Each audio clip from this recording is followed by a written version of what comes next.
30 जून 2025 ये एक बहुत इंपॉर्टेंट दिन है सारे सेंट्रल गवर्नमेंट के एम्प्लॉयज के लिए, क्योंकि इस दिन तक उनको डिसीजन लेना है कि क्या वो एनपीएस यानी न्यू पेंशन स्कीम में रहेंगे या फिर स्विच ओवर करके यूनिफाइड पेंशन स्कीम जो नई स्कीम गवर्नमेंट ने लॉन्च की है 1 अप्रैल 2025 को उसमें आ जाएंगे। तो काफी लोगों के मन में ये कंफ्यूजन है कि मुझे एनपीएस में रहना चाहिए या मुझे यूपीएस में रहना चाहिए। देखिए गाइस, पहले चलती थी ओपीएस यानी कि ओल्ड पेंशन स्कीम, वहां से आई न्यू पेंशन स्कीम जो कि इंप्लीमेंट की गई थी 2004 में। उसके बाद 2009 में इसको जनता के लिए यानी कि आम प्राइवेट पब्लिक के लिए भी ओपन कर दिया गया था।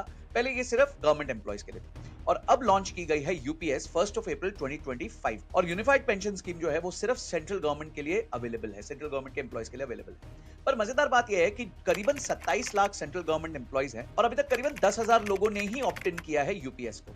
तो काफी पुश हो रहा है गवर्नमेंट की तरफ से, प्रेजेंटेशंस दी जा रही हैं कि आप यूनिफाइड पेंशन स्कीम में आइए। तो मुझे भी बहुत रिक्वेस्ट आई लोगों से कि सर इस पे वीडियो बनाइए एनपीएस वर्सेस यूपीएस पे। काफी सेंट्रल गवर्नमेंट एम्प्लॉयज से मैं पर्सनली मिला, उन्होंने भी पूछा कि भाई आपका पर्सपेक्टिव क्या है इस पे। तो मैंने सोचा एक डिटेल्ड वीडियो बना देते हैं, काम भी आ जाएगी और लोगों को समझ भी आ जाएगा कि करना क्या है। तो इस वीडियो को ना मैंने 3 सेक्शन में बांटा है। पहला सेक्शन है कि एनपीएस और यूपीएस के बीच में फर्क क्या है, दोनों में के डिफरेंसेस क्या है। सेकंड सेक्शन ये होगा कि हम एक्चुअल कैलकुलेशंस करेंगे, मैंने कैलकुलेटर बनाया है और इस कैलकुलेटर को मैं आपको इस वीडियो के एंड में दे भी दूंगा, आप डिस्क्रिप्शन में जाके लिंक से उसको डाउनलोड कर सकते हैं। तो हमने कैलकुलेट किया है कि एक ही व्यक्ति का एनपीएस में और यूपीएस में किस तरीके का पे आउट मिलेगा। और तीसरा, देखिए दोनों स्कीम्स जो है वो अच्छी हैं, पर आपका नेचर क्या है उस पर डिपेंड करता है, आप किस तरीके के व्यक्ति हैं उस पर डिपेंड करता है। तो लास्ट में एनपीएस किन के लिए सूटेबल है, यूपीएस किसके लिए सूटेबल है, मैं उसके बारे में भी चर्चा करूंगा। देखिए, फाइनेंस में कोई सही और गलत जवाब नहीं होता, फाइनेंस में वो जवाब होता है जो आपको समझ आए, जो आपके लिए सूटेबल हो। तो इसी के हिसाब से मैंने वीडियो बनाई। आगे जाने से पहले मैं बताना चाहूंगा कि आप में से अभी तक करीबन 23.6% लोगों ने ही इस चैनल को सब्सक्राइब किया है। गाइस, मेहनत बहुत लगती है, बहुत अच्छी अच्छी वीडियोस लेके आता हूं, आप सराहते भी हैं, पर सब्सक्राइब जरूर कीजिए। इसको टारगेट मुझे करना है कि मैं 50-50 तक ले आऊं, क्योंकि मेरा इससे मोटिवेशन बढ़ता है। और गाइस, मैं पॉडकास्ट भी चालू कर चुका हूं, डॉक्टर रितेश मलिक का पॉडकास्ट ले चुका हूं, डिस्क्रिप्शन में मैंने लिंक दिया हुआ है, उसको आप देख सकते हैं। तो अच्छे से अच्छे गेस्ट ला सकूं, इसलिए मैं चाहता हूं कि आप कंट्रीब्यूट करें और सब्सक्राइब बटन जरूर दबाएं, घंटी भी दबाएं ताकि अच्छी वीडियोस आपसे मिस ना हो। तो नमस्कार दोस्तों, मैं हूं संजय कथुरिया, सीएफए, आपका बिजनेस फाइनेंस और पैसिव इनकम कोच और फाउंडर प्रॉफिट्स फर्स्ट। लेके आए हूं एक डिटेल्ड डिकोडिंग वीडियो कि एक सेंट्रल गवर्नमेंट एम्प्लॉय को 30 तारीख से पहले जो डिसीजन लेना है कि उसको एनपीएस में रहना चाहिए कि यूपीएस में रहना चाहिए, वो डिसाइड हो जाए। वीडियो के एंड तक जरूर रहना है, क्योंकि आपको इससे पता चलेगा कि आपके नेचर के हिसाब से आपको क्या सिलेक्ट करना चाहिए। आगे जाने से पहले मैं इंट्रोड्यूस करना चाहूंगा आज के हमारे वीडियो पार्टनर्स को, उडू। अगर आप कोई भी बिजनेस करते हैं, चाहे छोटी दुकान से लेकर बड़ा corporate, right and timely hiring आपके लिए गेम चेंजर बन सकता है। Quick replacement, right resourcing and आपकी टीम का टाइम बच जाए तो आपकी कंपनी की एफिशिएंसी और ग्रोथ मल्टीफोल्ड हो सकती है। ओडू हायरिंग का गूगल मैप्स है, हर मोड़ पे गाइड करता है। गांव का व्यापारी हो या शहर का सीईओ, ओडू सबको एक लेवल पे लेके आ जाता है। फिर आता है कैंडिडेट ट्रैकिंग का जादू। जो बंदा अप्लाई करता है उसका नाम, उसकी स्टेज और उसका करंट स्टेटस आप सब रियल टाइम में चेक कर सकते हैं। अब है ना, आपको नोटबुक के पेज नहीं उलटने पड़ेंगे। ओडू का डैशबोर्ड खुद बोलता है ये बंदा शॉर्टलिस्ट है, ये पेंडिंग है और ये तो ऑलरेडी किसी और के हाथ लग गया है। इंटरव्यू शेड्यूलिंग भी एकदम सीमलेस हो जाती है। कैंडिडेट खुद अपना इंटरव्यू का स्लॉट चूज कर सकता है। जैसे ही वो स्लॉट चूज करता है तो इंटरव्यू पैनल को ऑटोमेटेड रिमाइंडर्स भी चले जाते हैं। ना डबल बुकिंग का टेंशन, ना किसी का इंटरव्यू मिस होने का डर। और तो और यहाँ ऑफर लेटर भेजना, ज्वाइनिंग प्रोसेस का डॉक्यूमेंटेशन, सब कुछ ऑटोमेटेड तरीके से हो जाता है। सबसे पावरफुल फीचर है एम्प्लॉय पाइपलाइन का लाइव डैशबोर्ड। आप रियल टाइम में देख सकते हो किस पोस्ट के लिए कितने कैंडिडेट्स इस टाइम पे लाइव हैं, कौन पास हो गया है, कौन भाग गया है और कौन कौन बैकअप में है। बंदा रेडी हो या ना हो, आपका सिस्टम हमेशा रेडी रहेगा। ओडू आपको डेटा ड्रिवन डिसीजन मेकिंग भी देता है। एनालिटिक्स से यह पता चलता है कि आपकी हायरिंग में सबसे अच्छा सोर्स कौन सा है, क्या वो naukri.com है, लिंक्डइन है या व्हाट्सएप है, कौन सा टूल ज्यादा इफेक्टिव है, कौन से स्टेज पे ज्यादा से ज्यादा कैंडिडेट्स ड्रॉप हो रहे हैं, सब कुछ आपको एक ही तरफ दिख जाता है। दोस्तों ये समझ लो, अगर हायरिंग पाइपलाइन सिस्टम बेस्ड हो गई तो आपके बिजनेस में रॉकेट लग जाएगा, और अगर जुगाड़ बेस्ड रह गई तो हमेशा आप स्ट्रगल करते रहेंगे। हायरिंग सिर्फ काम भरने का काम नहीं है, ये बिजनेस का फ्यूल है और उडू उस फ्यूल को मैनेज करने में आपकी पूरी हेल्प करेगा। तो अगर आप भी चाहते हो कि हायरिंग के चक्कर में आपका बिजनेस ना रुके तो उडू किट ऐप को जरूर ट्राई करो। लिंक मेरे डिस्क्रिप्शन में, उसको क्लिक करके पहला यूजर आपके लिए कंप्लीटली फ्री होगा। और अगर आप इसकी प्रीमियम सब्सक्रिप्शन लेते हैं तो वो सिर्फ आती है 580 रुपीज पर मंथ पर यूजर पे, 20 रुपीज पर डे से भी कम। तो लिंक को चेकआउट करिए डिस्क्रिप्शन में। अब आते हैं वापस वीडियो पे। तो गाइस आइए समझते हैं एनपीएस और यूपीएस में फर्क क्या है। सबसे पहले एनपीएस को समझते हैं।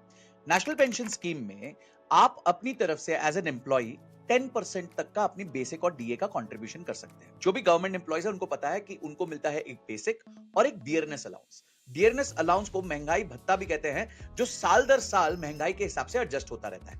As of now we speak करीबन 55% का डीए चल रहा है। यानी अगर किसी व्यक्ति की बेसिक 20,000 रुपीज है तो 55% यानी कि 11,000 रुपीज उसको डीए मिलता है, तो बेसिक प्लस डीए उसका 33,000 का हो जाएगा। तो नेशनल पेंशन स्कीम या कोई भी पर्टिकुलर पेंशन स्कीम जो होती है वो दो तरीके की होती है। एक होती है डिफाइंड कंट्रीब्यूशन प्लान और एक होता है डिफाइंड बेनिफिट प्लान। अगर आप नेशनल पेंशन स्कीम को देखें तो वो डिफाइंड कंट्रीब्यूशन प्लान है। इसका मतलब क्या हुआ, जो भी एनपीएस में इन्वेस्ट कर रहा है उसको अपनी कंट्रीब्यूशन का पता है, उसकी कंट्रीब्यूशन डिफाइंड है, पर उसका आउटकम या बेनिफिट डिफाइंड नहीं है। तो नेशनल पेंशन स्कीम जो है वो डिफाइंड कंट्रीब्यूशन प्लान में आती है। यानी कि आप जब डिफाइंड कंट्रीब्यूशन प्लान में या एनपीएस में इन्वेस्ट करते हैं तो वो जो पैसा है वो मार्केट्स में लगता है, चाहे वो बॉन्ड्स के फॉर्म में लगता हो या इक्विटी के फॉर्म में लगता हो, और आगे जाके क्या रिटर्न्स बनेंगे ये किसी को पता नहीं होता। हो सकता है 10% बन जाए, हो सकता है 9 बने, हो सकता है मार्केट अच्छी हो तो 12-15% भी रिटर्न बन जाए। पर वहीं जो यूपीएस है वो defined contribution plus defined benefit scheme है। तो वापस एनपीएस पे आते हैं। एनपीएस में बेसिक प्लस डीए का 10% आप इन्वेस्ट करते हैं और आपके लिए मैच करती है गवर्नमेंट 14%। यानी आपकी बेसिक प्लस डीए का 10 प्लस 14 करीबन 24% जो है वो एनपीएस में इन्वेस्ट होता है। पर यूपीएस में ये नंबर हो जाता है 10% और गवर्नमेंट की तरफ से हो जाता है 18.5%। तो टोटल जो इन्वेस्टमेंट वहां एनपीएस में 24% हो रही थी, इस केस में 28.5% हो जाती है। अब यूपीएस को समझिए तो यूपीएस एक मिक्स ऑफ डिफाइंड कंट्रीब्यूशन और डिफाइंड बेनिफिट प्लान है। आपको यह पता होता है कि आपका कंट्रीब्यूशन कितना है, पर एंड ऑफ द डे आपको यह भी पता होता है कि आपका बेनिफिट कितना है। तो अगर एनपीएस की बात करें तो एनपीएस में जो भी आप पैसा इन्वेस्ट करते हैं वो धीरे धीरे कॉर्पस बन जाता है। जब आप रिटायर होते हैं 60 की एज में तो उस कॉर्पस में से अप टू 60%, बहुत ध्यान से सुनना क्योंकि यही सारा मैथ छुपा है, उस कॉर्पस में से अप टू 60% जो पैसा है वो आप निकाल सकते हैं लंप सम, और उस पे भी आपको किसी प्रकार का टैक्स नहीं देना पड़ेगा। बचे हुए 40% से आपको बनानी पड़ेगी एन्युटी। एन्युटी का मतलब होता है कि उस पैसे में से हर महीने आपको पैसा मिलेगा एक पेंशन की तरह। अब ये अमाउंट्स कितने होने वाले हैं हमें नहीं पता, क्योंकि आपने मार्केट में इन्वेस्ट किया होता है, रिस्क आपका होता है। पर यही यूपीएस में जो आउटकम होता है वो डिफाइंड होता है। तो ये पैसा ग्रो हो रहा होता है और सरकार आपको ये कहती है कि जिस दिन आप रिटायर करेंगे उस दिन जो भी आपका बेसिक प्लस डीए चल रहा होगा उसका 50% अमाउंट आपको मिलेगा। अभी आप ये सारी बातें असिमुलेट कर लीजिए, फिर मैं आपको एक कैलकुलेटर की तरफ लेके चलूंगा जहां पे ये सारी बातें और सारी कंडीशंस को मैंने कैलकुलेटर में उतार दिया है, और ये calculator end of the day मैं आपको दे भी दूंगा। डिस्क्रिप्शन के लिंक में आप चेक कर सकते हो और कैलकुलेटर को डाउनलोड कर सकते हो। तो आई एम श्योर अब आपको क्लियर हो गया होगा कि एनपीएस और यूपीएस में मेजर फर्क क्या है। बाकी प्रोज एंड कॉन्स, बेनिफिट्स और नॉन बेनिफिट्स पे भी चर्चा करेंगे जब हम एक्सेल शीट पे चलेंगे। तो आइए सीधे के सीधे हम एक्सेल शीट पे चलते हैं, क्योंकि इसी के बेसिस पे आपको डिसीजन लेना है 30 तारीख तक कि क्या आप एनपीएस में रहेंगे या यूपीएस में जाएंगे। तो गाइस आइए कंपेयर करते हैं एनपीएस यूपीएस को। तो लेट्स से किसी का बर्थ ईयर है 1990 और वो ज्वाइन करता है गवर्नमेंट सर्विस 2015 में। 60 इयर्स तक वो रिटायर होगा, तो यानी वो 2050 में रिटायर हो जाएगा। 35 इयर्स उसकी इयर्स ऑफ सर्विस है। सिर्फ येलो चीजों को आप चेंज कीजिएगा, बाकी चीजों को मत कीजिएगा, बाकी सब फॉर्मूला ड्रिवन। यहाँ बेसिक सैलरी हमने लिख दी, किसी की 20,000 रुपीज है तो डियरनेस अलाउंस जो है वो 55% है, तो 11,000। तो टोटल बेसिक प्लस डीए जो है वो 31,000 रुपीज का हो गया। हम मानते हैं कि डीए और बेसिक का एनुअल इंक्रीमेंट करीबन औसतन 6% रहेगा सरकार की तरफ से, क्योंकि इसमें न्यू स्कीम्स भी आ जाती हैं। हर 10 साल में जो है वो एक बड़ा रिवीजन, पे रिवीजन भी होता है, तो ये सबको फैक्टर करते मैंने 6% पकड़ा। तो यानी इस व्यक्ति की जब रिटायरमेंट होगा तो इसकी बेसिक प्लस डीए की जो इनकम होगी, जो तनख्वाह होगी, वो होगी 2,38,000 रुपीज। ठीक है, तो आइए यहाँ पे आप समझते हैं एनपीएस में क्या होगा। तो एनपीएस में जो इन 35 ईयर्स में जो ये 10% कंट्रीब्यूट करेंगे, इसकी पूरी डिटेल्ड वर्किंग यहाँ पे की हुई है। तो उनका जो कंट्रीब्यूशन आएगा पर्सनली वो आएगा 44,31,296 रुपीज। तो उनका टोटल कंट्रीब्यूशन आएगा 44,31,296। वेयरएज गवर्नमेंट का जो एम्प्लॉयर का कंट्रीब्यूशन आएगा वो 62 लाख आएगा, क्योंकि गवर्नमेंट 14% करती है, तो वो खुद 10% करेंगे और गवर्नमेंट 14% करेगी। अगर हम ये मानते हैं कि उस व्यक्ति ने 10% के रिटर्न्स कमाए तो वो एनपीएस में डालेगा। एनपीएस में आपको भी पता है अलग अलग इंस्ट्रूमेंट्स पे पैसा डाला जा सकता है, बहुत सारे फंड मैनेजर्स भी हैं, आप उनके स्कीम्स में भी डाल सकते हैं। 75% तक आप इक्विटी में पैसा डाल सकते हैं, कोई प्रॉब्लम नहीं है। गवर्नमेंट बॉन्ड्स में भी डाल सकते हैं।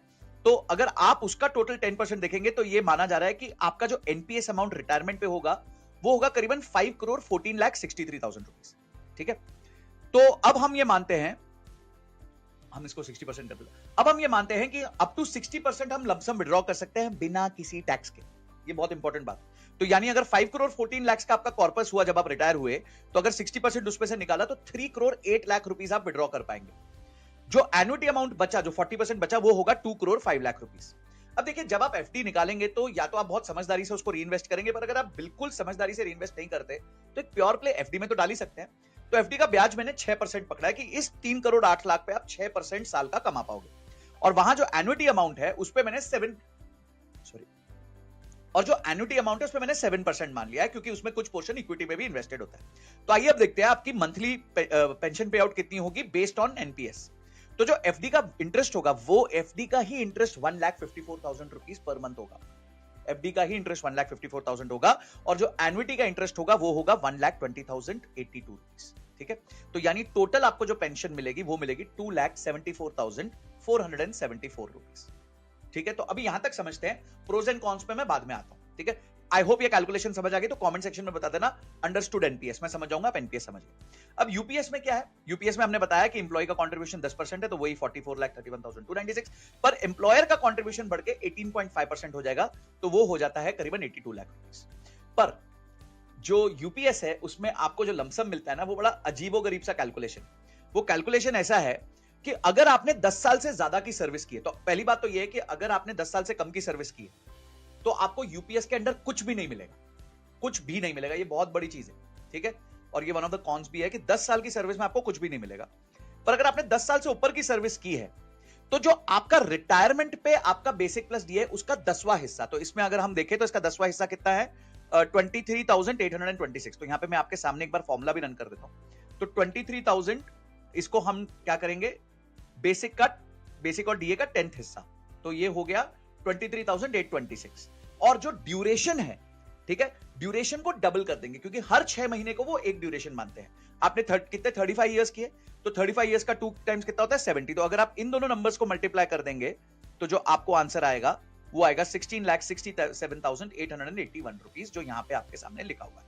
तो बड़ा सिंपल है, 10 साल के ऊपर जो भी आपका बेसिक और डीए होगा उसका जो भी अमाउंट आएगा उसका 1/10 हिस्सा multiplied by duration multiplied by 2, ये आपका फॉर्मूला होगा। तो आपको ये 16,67,000 मिलेंगे। तो पहला फर्क ये देख लो कि एनपीएस के केस में आपको मिल रहा है 3 करोड़ 8 लाख रुपीस, और यहां पे आपको मिल रहा है 16,67,000 रुपीस। अब ये भी लमसम है, तो इसको भी आप एफडी में डाल दोगे 6%।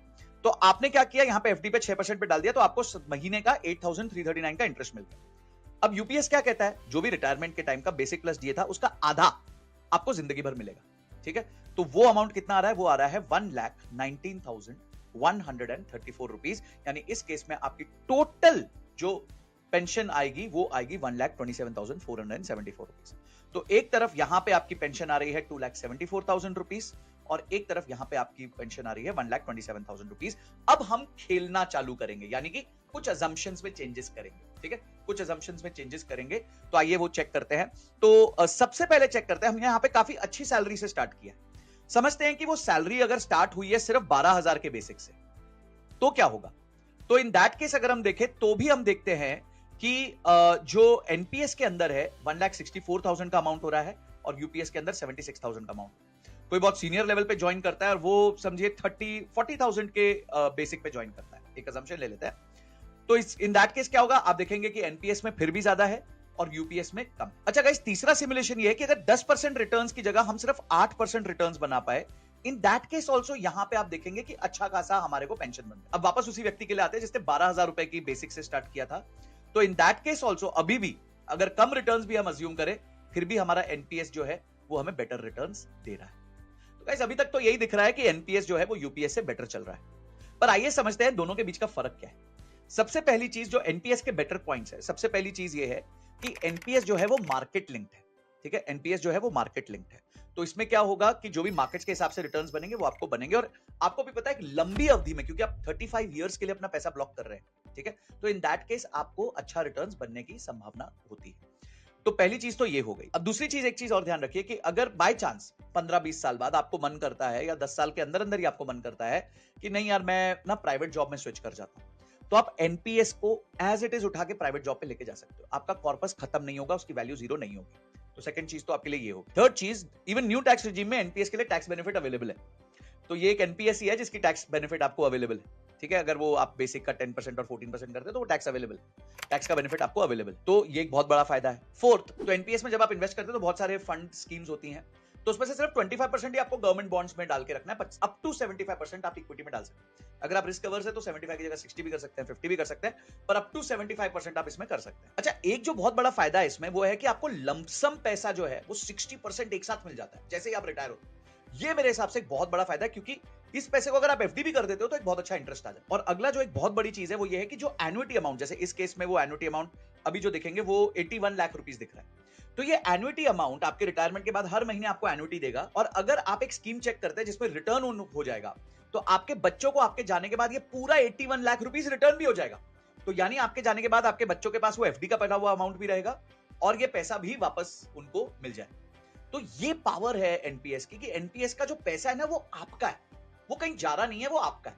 ठीक है, तो कंट्रीब्यूशन डिफाइंड था, मार्केट के बारे में पता नहीं था, बेनिफिट डिफाइंड नहीं है, पर बेनिफिट बहुत बड़ा है और बेनिफिट आपका खुद का है। तो ये कुछ बेनिफिट्स हैं एनपीएस के। पर क्या नुकसान है एनपीएस के, वो समझते हैं। पहली चीज ये कि जो भी पेंशन आपको मिल रही है, समझे आप 60 की उम्र से लेकर 80-85 तक जी जाते हैं, तो इसमें कोई इन्फ्लेशन का एडजस्टमेंट नहीं। तो ये एक बहुत बड़ा प्रॉब्लम है कि कोई इन्फ्लेशन का एडजस्टमेंट नहीं है, यही आपको 1,08,000 रुपए मिलता रहेगा। तो ये प्रॉब्लम पहला नंबर है। दूसरा, ये मार्केट इंटरेस्ट रेट्स पे डिपेंड करता है। अगर सडनली एफडी के रेट्स 6% से 4%, 3% गिर गए, या फिर जो एन्युटी की रिटर्न्स है वो भी गिर गई, 3% रह गई, तो आपके पेंशन कम भी हो सकती है। तो ये भी एक बहुत बड़ा रिस्क है मार्केट के हिसाब से। तीसरा, मार्केट का ही रिस्क है, अगर इतने सालों में मार्केट्स ने ठीक से रिटर्न नहीं दिए, जैसे जापान का केस हुआ था, तो वो भी एक रिटर्न्स का रिस्क है कि भाई आपको पता चला रिटर्न्स ही नहीं बने। दो, इसकी प्रोबेबिलिटी थोड़ी कम है, पर ये भी एक जो है इशू हो सकता है। और चौथा, आपके जाने के बाद किसी को पेंशन नहीं मिलेगी। हाँ, वो पैसे रिटर्न्स हो जाएंगे, पर पेंशन किसी को नहीं मिलेगी। आप गए, पेंशन खत्म, पेंशन सिर्फ उस दिन तक की। तो ये एनपीएस के जो है प्रोज एंड कॉन्स है। तो आइए समझते हैं यूपीएस के प्रोज एंड कॉन्स क्या है। यूपीएस में सबसे बड़ा प्रो है गारंटीड पेंशन है। तो ये जो अमाउंट है ना 71,000 रुपए, ये गारंटीड है, आपको मिलना ही मिलना है। ठीक है, इसमें कोई मार्केट लिंक्ड कुछ भी नहीं। सेकंड चीज ये है कि ये इन्फ्लेशन एडजस्टेड है। जैसे जैसे डीए बढ़ता है, जो भी इन्फ्लेशन के हिसाब से बढ़ता है, उसके हिसाब से आपका पेंशन भी बढ़ेगा। तो यानी आपका पेंशन सेम नहीं रहेगा, आपका पेंशन हर साल बढ़ता रहेगा। तो ये एक बहुत बड़ा बेनिफिट है यूपीएस में। थर्ड है, आपके जाने के बाद आपकी स्पाउस को भी आपकी पेंशन का 60% मिलेगा। तो मतलब यहां जो 71,000 है उसका 60% यानी करीबन 42,000 जो है वो मिलता रहेगा आपकी वाइफ को। अगर आप चले गए उसके बाद भी जब तक वो जिएंगी तब तक उनको भी मिले। तो यानी आपकी वाइफ का भी ख्याल रखा जा रहा है। चौथा, चाहे आपकी पेंशन कितनी भी कमा रही हो, तो एक उदाहरण लेते हैं कि आपने सिर्फ 11 साल सर्विस करी और आपने 6,000 की बेसिक सैलरी पे स्टार्ट किया, 9,300 आपका बेसिक प्लस डीए है, तो जब आप रिटायर हो जाएंगे तो आपका अमाउंट बनेगा 17,654। तो 17,654 का हाफ होता है 8,500 के आसपास। But in that case also आपको मिनिमम 10,000 रुपए जरूर मिलेंगे।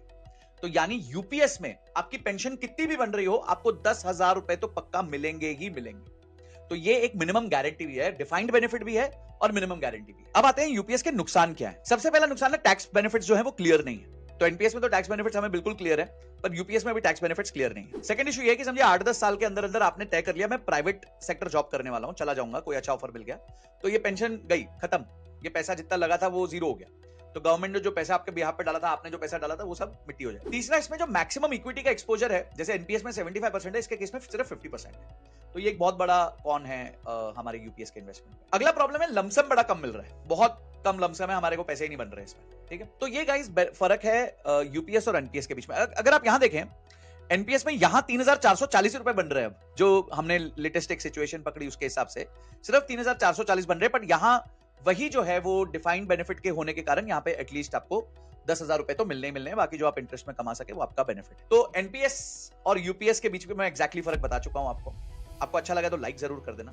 अब आते हैं तीसरे सेक्शन में कि एनपीएस किसको लेना चाहिए और यूपीएस किसको लेना चाहिए, पर उसको जानने से पहले लाइक जरूर दबाना, सब्सक्राइब कर लो। बताया ना, अभी सिर्फ 23% लोगों ने किया है, आपको करना जरूरी है। तो गाइस, सबसे पहले एनपीएस उनको लेना चाहिए जिनको इन्वेस्टमेंट के बारे में थोड़ा नॉलेज हो या वो नॉलेज गैदर करना चाहते हो, ताकि वो मार्केट्स में इन्वेस्ट करके एक अच्छा लमसम अपने लिए क्रिएट करें। तो सबसे पहले अगर आप मार्केट्स में रुचि रखते हैं, इंटरेस्टेड हैं, इन्वेस्टमेंट्स को थोड़ा बहुत मैनेज करना चाहते हैं, तो आपको एनपीएस लेना चाहिए। एनपीएस आपके लिए बेहतर है। सेकंड, आपको इतना कॉन्फिडेंस है कि जब आप रिटायर हो जाएंगे तो आपको जो लमसम मिलेगा आप उसको अच्छे से इन्वेस्ट कर पाएंगे। तो एक तो करीबन 30-35 साल का इन्वेस्टमेंट का जर्नी भी आपका रहेगा, वो भी आपको मैनेज करना है, और जब आपको पैसे मिल जाएंगे, लमसम में मिल जाएंगे, तो उसको भी आपको अच्छे से मैनेज करना है। तीसरा, अगर आपका थोड़ा भी मूड है ना कि आपको प्राइवेट सेक्टर में शिफ्ट करना है कुछ सालों बाद, तो फिर एनपीएस आपको लेना चाहिए, क्योंकि वो पैसा आपके पास रिटेन हो जाएगा। चौथा, आपको लगता है कि 10 साल के अंदर अंदर आप नौकरी छोड़ के या तो बिजनेस चालू कर दोगे या हो सकता है अगेन कोई प्राइवेट जॉब कर लोगे या बिजनेस कर लोगे, तो इन दैट केस ऑल्सो आपको एनपीएस लेना चाहिए। तो अगर ये 4 सिचुएशंस मीट करती हैं आपकी पर्सनली, तो आप लिख लीजिए अपने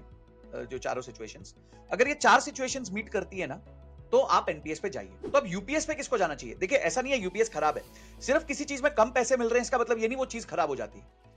अगर उसमें थोड़े कम पैसे मिल रहे हैं तो कुछ नेचर के लोग होंगे जिनको वो फिर भी सूटेबल होगा। सबसे पहले वो ऐसे लोग होंगे जिनको इन्वेस्टमेंट्स के बारे में नॉलेज नहीं है, जो डरते हैं इन्वेस्टमेंट से, जिनको लगता है यार मैं मैनेज नहीं कर पाऊंगा ठीक से, मैं होल्ड नहीं कर पाऊंगा, मुझे समझ नहीं आएगा, तो उनके लिए यूपीएस बहुत ही बढ़िया है। सेकंड, उनको ये श्योरिटी है कि मैं 30-35 साल गवर्नमेंट को ही सर्विस करना चाहता हूं, मेरे को कोई प्राइवेट जॉब नहीं करना, मेरे को कोई किसी तरीके का बिजनेस नहीं ओपन करना। उनको बहुत एक्सट्रीम क्लैरिटी है इस बात की कि भाई मैं लंबे समय तक जो है वो सरकार की सेवा करना चाहता हूं, देश की सेवा करना चाहता हूं। तो इन दैट केस परफेक्ट है, कोई प्रॉब्लम नहीं है, UPS is very good for you. और तीसरा, आपको लगता है कि भाई मैं अपनी वाइफ को सिक्योर करना चाहता हूं, मुझे पता होना चाहिए कि मेरे रिटायर होने के बाद मुझे महीना महीना कितना पैसा आएगा, वो कॉर्पस वॉर्पस छोड़ दो, मेरे बच्चों को मैं सब पढ़ा लूंगा लिखा दूंगा, वो अपने आप मैनेज करेंगे, मुझे तो बस मेरे को इतना बता दो मेरे पैसे कितने बनेंगे और मेरे जाने के बाद मेरी वाइफ का ख्याल रखोगे कि नहीं रखोगे। तो अगर ये आपके माइंड में एक वो है क्राइटेरिया है, तो यूपीएस आपके लिए सूटेबल है।